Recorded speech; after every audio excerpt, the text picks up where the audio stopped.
누가복음 4장 18절부터 19절까지 제 성경으로는 신약성경 94페이지에 위치해 있습니다. 제가 한 절 읽고 여러분들이 한 절 합독으로 함께 읽겠습니다. 18절입니다. 주의 성령이 내게 임하셨으니 이는 가난한 자에게 복음을 전하게 하시려고 내게 기름을 부으시고 나를 보내사 포로된 자에게 자유를 눈먼 자에게 다시 보게 하심을 전파하며 눌린 자를 자유케 하고 아멘. 주의 성령이 내게 임하시면이라는 제목으로 함께 은혜를 나누고자 합니다. 주님을 만나고 기다린다라는 것은요, 그분을 안다는 것이지요. 그런데 우리가 가난에 눌리고 또한 무언가의 포로로 되어서 힘들 때, 또한 눈이 멀 때, 더불어서 또한 자유가 억압될 때 우리는 하나님의 선하심을 의심하게 됩니다. 그리고 그분의 살아계심을 또한 의심하게 됩니다. 하지만 그럴 때일수록 우리에게 필요한 것은 무엇인가? 그분에 대한 설명도 우리의 상황에 대한 이해도 아닙니다. 그분을 만나야 하는 겁니다. 예수님을 만나야 하는 것입니다. 우리가 이해할 수 없는 그 어떤 상황에서도 우리에게 필요한 것은 예수님을 만나는 것입니다. 우리 예수님을 만나는 이 복된 시간 되시기를 주님의 이름으로 축복합니다. 예수님께서 이 땅에 오신 목적을 우리의 삶에 어떻게 나타내 주시는지 오늘 4가지를 말씀해 주고 계십니다.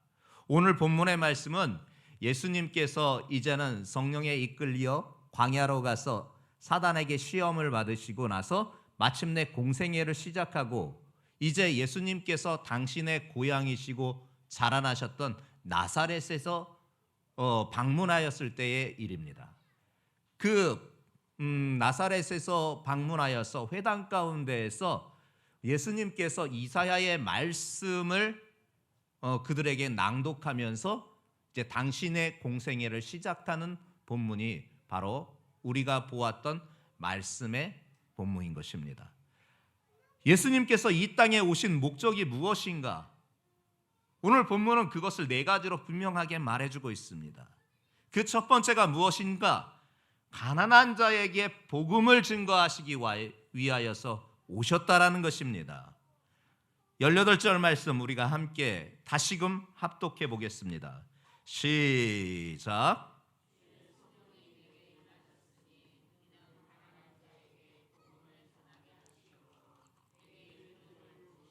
아멘. 가난한 자에게 복음을 전하시다니요.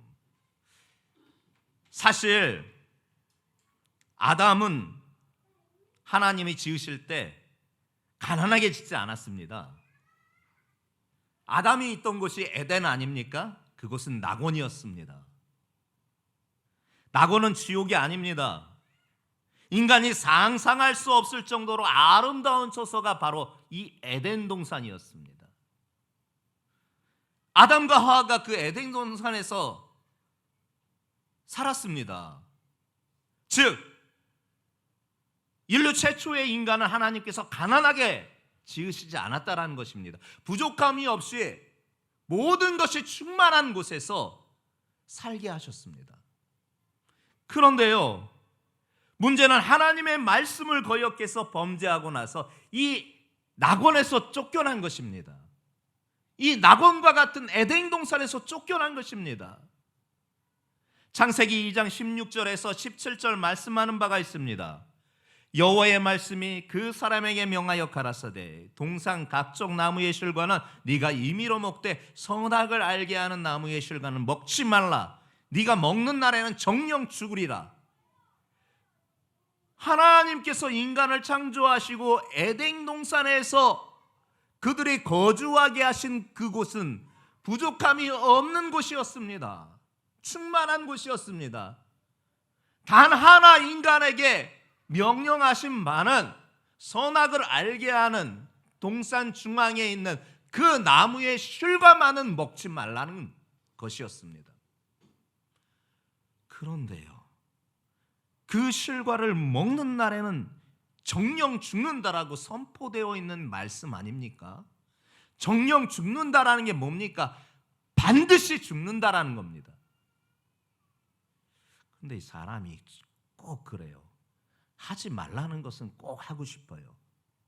사단이 꼭 그것을 이용해요. 마귀가 하와에게 먼저 접근합니다. 동산 중앙에 하나님께서 너희들에게 모든 것을 다 먹게 하지 않았느냐? 동산 중앙에 있는 나무도 마찬가지다. 안 죽어, 안 죽어, 절대 안 죽어. 그것을 먹는 날에는 하나님처럼 눈이 밝아져서 하나님처럼 될까 봐 하나님께서 그거 먹지 못하게 한 거야. 먹어봐, 안 죽어. 하나님처럼 될 수 있어. 이 마귀가 그렇게 뱀의 모습으로 하와를 미혹하는 거예요. 이 미혹에 하와가 보니까 정말 보암짓도 하고 먹음짓도 하네요. 지혜롭게 할 만큼 탐스러워 보이네요. 하나를 따먹었습니다. 자기만 먹지 말고 내 남편 아담에게도 좀 같이 먹게 해야 되겠다. 그것을 따다가 또한 아담에게 먹였습니다.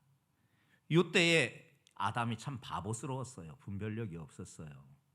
아내가 따다주는 그 선악과를 아무 생각 없이 덥석 먹어버렸네요. 여기서부터 저주가 임했습니다. 둘이 공모한 거나 마찬가지입니다. 결과적으로 하나님을 거역하였기 때문에 저주가 임하게 된 것입니다. 땅이 저주를 받게 된 것입니다. 하나님을 거역한 죄는 저주를 부른 것입니다. 그 저주가 땅에 임하였고 땅이 저주를 받음으로 말미암아 가시와 엉겅퀴를 내게 되었습니다. 가난이 어디에서부터 온 것이냐고요? 처음에는 하나님께서 당신의 자녀들에게 가난이라는 것을 모르게 하셨습니다. 인간이 범죄한 결과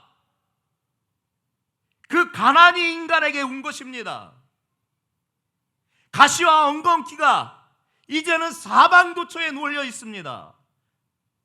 이마에 땀을 흘려야만 그것을 개간해서 먹고 살 수 있는 하나님의 환경을 그렇게 조성해 버렸습니다. 저주를 받은 것입니다. 하나님의 명령을 거역한 결과. 창세기 3장 17절부터 19절 말씀 여러분들이 확인해 보겠습니다. 창세기 3장 17절부터 19절까지의 말씀입니다. 창세기 3장 17절부터 19절입니다. 같이 합독하겠습니다. 시작.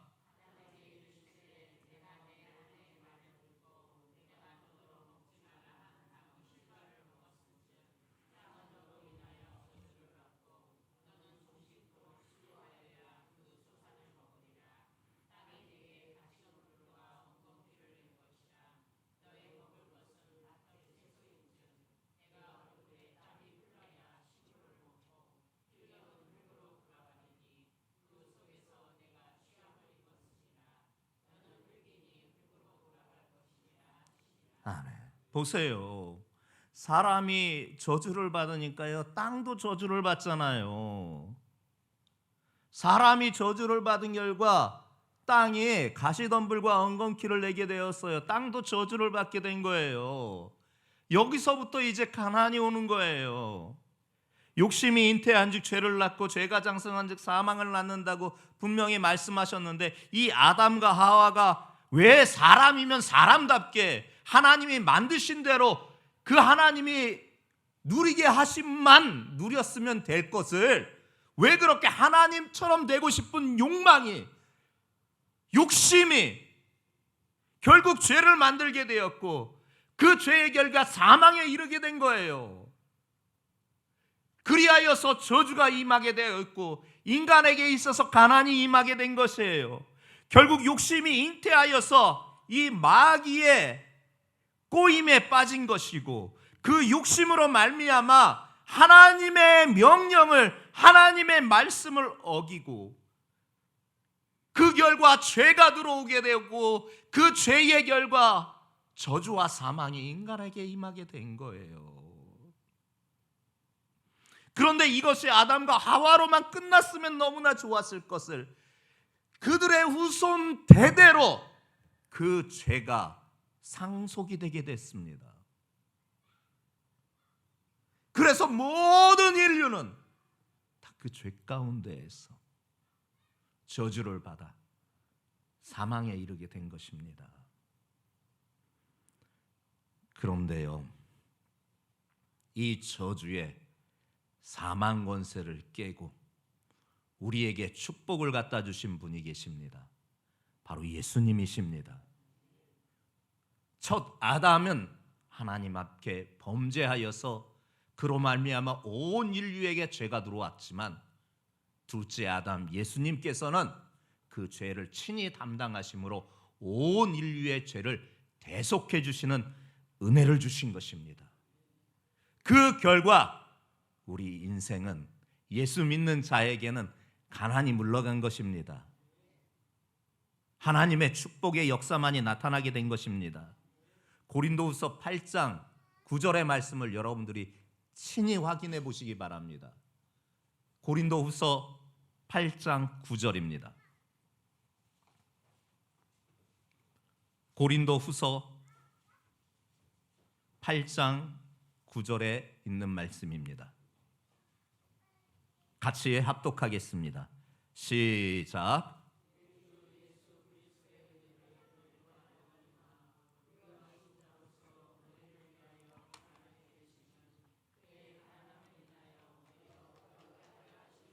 아멘. 예수님이 하나님이신데 그분이 가난하십니까? 그분은 모든 것을 가지신 분이에요. 그분은 부족함이 없으신 분이에요. 그런데 그 부족함이 없으신 분이 이 땅에 태어나시기를, 그것도 아주 가난한 집 구석에 태어나고 목수의 아들로 태어나시면서 궁핍한 삶을 살게 됩니다. 왜일까요?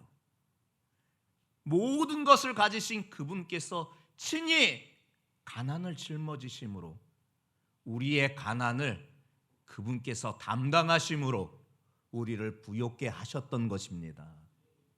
그래서 예수 믿는 사람은 부자인 줄 믿습니다. 이미 부자인 줄 믿습니다. 부자가 되는 것입니다. 더불어 말씀하는 바가 있지 않습니까? 예수님이 이 땅에 오신 그 목적이 포로된 자에게 자유를 주시기 위해서 오셨다라고 말씀해 주고 있습니다. 여전히 18절과 19절을 통해서 우리가 확인할 수가 있습니다. 함께 합독해 보겠습니다. 시작.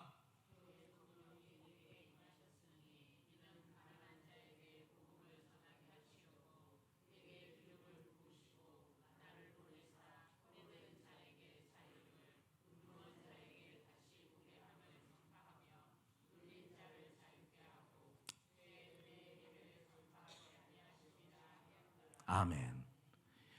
아니, 무슨 포로입니까? 요새도 포로가 있다고 생각하십니까? 먼 얘기, 딴 나라의 얘기 같잖아요.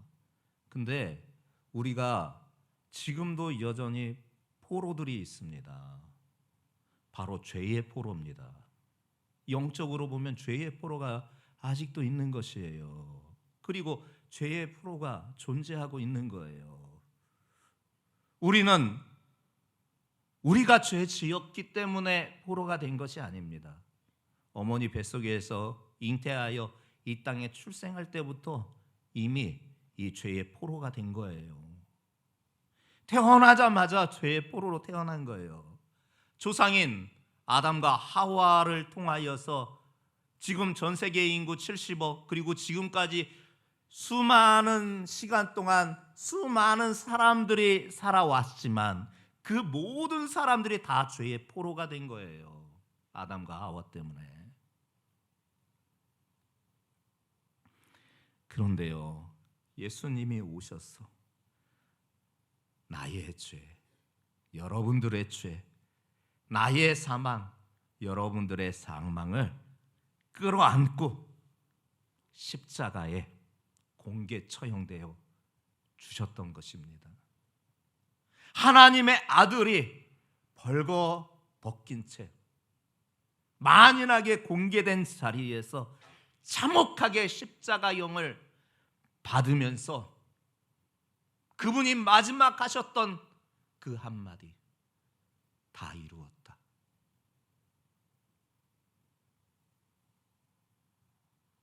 우리의 그 죄의 포로의 신분을 그분께서 탈출하게 해주신 거예요.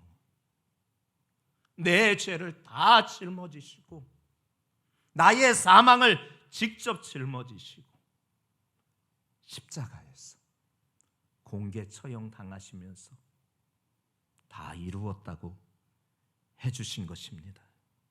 그렇게 우리가 구속 후 죄사함을 받았던 거예요. 골로새서 1장 13절 14절에 말씀하고 있습니다. 그가 우리를 흑암의 권세에서 건져내사 그의 사랑의 아들의 나라로 옮기셨으니 그 아들 안에서 우리가 구속 곧 죄사함을 얻었도다. 우리가 죄사함을 얻은 거예요. 그래서 구속하심을 받은 거예요. 성도들이여, 우리는 더 이상 포로된 자가 아닙니다. 죄의 포로된 자가 아닙니다. 마귀의 포로된 자가 아닙니다. 여러분은 하나님의 자녀가 되었습니다. 여러분들의 죄를 그분이 다 담당해 주셨습니다.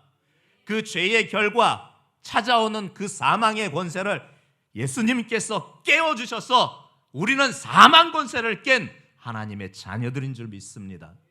더 이상 죄의 포로, 마귀의 포로가 아니라 하나님 안에서 예수님으로 말미암아 해방을 얻었습니다. 구원을 얻은 것입니다. 로마서 8장 2절에 말씀하고 있습니다. 이는 그리스도 예수 안에 있는 생명의 성령의 법이 죄와 사망의 법에서 너희를 해방하였음이니라. 우리를 해방하셨다라는 거예요. 죄와 사망의 법에서 우리를 해방시켜 주셨던 거예요. 여러분들의 신분은, 이제 여러분들의 위치는 분명해졌습니다. 하나님의 자녀입니다. 다시 종의 멍에를 맬 수가 없습니다. 매어서는 안 되는 것입니다. 마귀는 계속해서 우리를 도전해 올 것입니다. 죄로 도전해 올 것이고, 질병으로 도전해 올 것이고, 저주로 도전해 올 것이고, 절망으로 우리를 포로 삼고자 할 것입니다. 그러나 여러분, 단호하게 예수 이름으로 물리치십시오. 여러분들은 죄의 소나기에 있는 사람이 아니라 그 죄의 소나기에서 벗어나 해방된 하나님의 자녀들입니다. 그 마귀가 여러분들을 좌지우지 못합니다. 왜냐? 하나님의 자녀이기 때문에 그렇습니다. 하나님의 복된 역사가 여러분들에게 날마다 이루어지기를 예수님의 이름으로 축복합니다. 눈먼 자를 다시 보게 하셨다라고 또한 말씀하고 있습니다. 예수님이 복음을 전하셨대 그 은혜의 역사는요, 말만이 아니었습니다. 실질적인 사건으로 이루어졌습니다. 성경에 보게 되면 많은 소경이 예수님을 만나 고침을 받게 되는 것을 보게 됩니다. 육신적으로 보지 못하는 것이 얼마나 힘든 생활입니까? 요즘도 그렇지 않습니까? 소경으로 산다라는 것이 그래도 복지가 있고 사람들의 인식이 개선이 되어서 그런 사람들에 대한 배려가 있는 현재도 그런 사람이 살기 어려운 상황인데, 예수님 당시에 이 소경들은 더 말할 것도 없이 살기 어려웠습니다. 얼마나 살기 어려웠고 얼마나 불편했는지 아십니까? 근데 그보다도 더 괴롭게 하는 일들이 있었습니다. 그 육신적인 결함이 유대인들은 죄와 결부가 되어 있다라고 생각했습니다. 그래서 육신적인 결함이 있는 사람을 향해서 저 사람은 죄인이다라고 공개적으로 비난하는 일, 그래서 사람들이 소외감을 그래서 받는 그 큰 고통이 이루 말할 수가 없었습니다. 예수님께서 눈먼 자를 고쳐주셨다라는 것은 단순한 치료의 역사가 아니었습니다. 소외된 삶을 회복시켜 주시는 삶의 변화의 역사였던 것입니다. 요한복음 9장에 바로 그 사건 하나가 우리에게 말해주고 있어요. 소경을 하나 만납니다. 날 때부터 소경된 자였습니다. 제자들이 그 소경된 사람을 보면서 궁금해했습니다. 라삐요, 이 사람이 소경된 것이 네 죄인이 오니까 자기입니까? 그 부모의 죄 때문에 그랬습니까? 당시에 이랬습니다.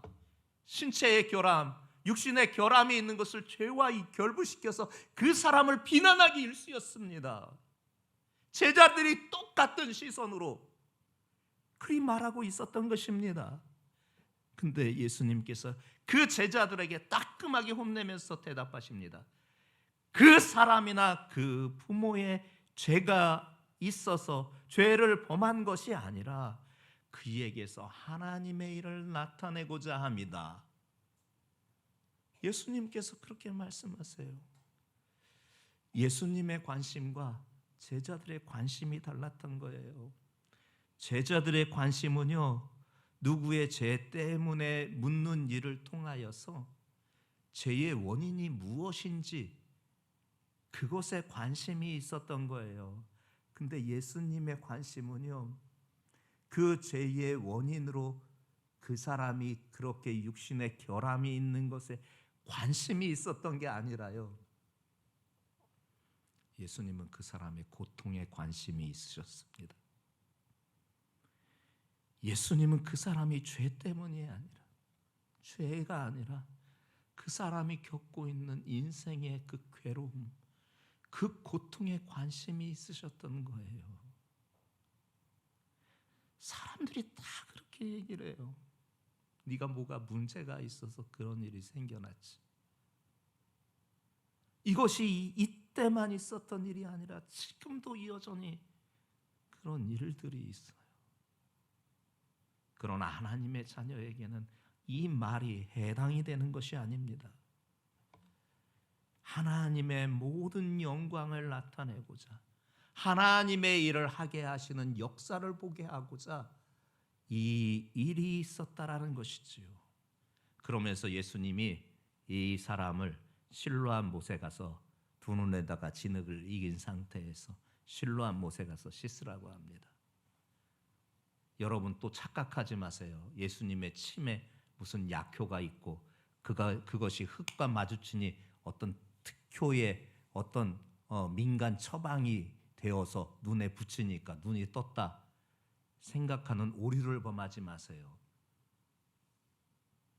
어떤 사람들은 그렇게 생각하는 사람도 있어요. 아무 효과가 없습니다. 그냥 상징적으로 예수님께서 보여주신 거예요. 그 예수님의 말씀을 믿고 실로암 못에 가서 씻었을 때 예수님께서 그의 눈을 뜨게 해주신 것입니다. 예수님께서 그의 병을 고쳐주셨던 거예요. 그의 병은 단순히 육신의 질병을 고쳐주신 것으로 머문 게 아니라 그의 삶을 회복시켜 주셨던 거예요. 눈먼 자를 보게 하셨던 거예요. 이 사건을 통해서 하나님의 됨을 직접 보여주신 사건이 바로 실로암 못에 가서 눈을 씻은 소경이 보게 된 일인 것입니다. 성도들이여, 우리에게도 마찬가지입니다. 지금 지구상에 지금 현재 시간으로 약 3억 명가량이 시각장애인이라고 합니다. 수많은 시각장애인이 전 세계에 있다라는 것이지요. 그런데 그들은 단순히 신체적인 장애입니다. 정말 시각장애인은 영적인 시각장애가 정말 시각장애인 거예요. 그렇게 말한다면 전 세계는 더 많은 영적인 시각장애인들이 있는 거예요. 그런데요, 예수님을 만나면요, 이 시각장애가 고침을 받는 거예요.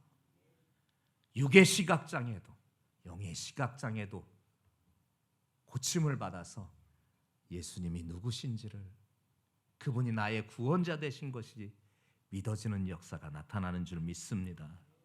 오늘 그분을 만나는 우리 성도들 되시기를 예수님의 이름으로 축복합니다. 더불어 눌린 자에게 자유를 주신다라고 합니다. 눈을 보지 못하는 것도 비참하고 힘든 일입니다. 가난과 질병 가운데 있는 것도 마찬가지입니다. 하지만 이보다 더 비참한 게 뭔 줄 아십니까? 보지 못하는 것도, 가난함에도, 질병에도 그 아픔 가운데 눌려 있는 게 제일 힘든 일입니다. 오늘 이 눌린 자에게 자유를 주시겠다라고 하는 이 말씀 가운데에서 저는 한 말씀이 떠오릅니다. 달리다굼, 일어나라. 해당 장 야이로의 죽은 딸을 향하여서 예수님이 선포하셨던 그 한마디, 소녀여 일어나라, 달리다굼. 오늘 저는 이 말씀이 떠오릅니다. 이 흑암의 권세가 물러가고 하나님의 축복의 역사가 여러분들 삶에 나타나기를 주님의 이름으로 축복합니다.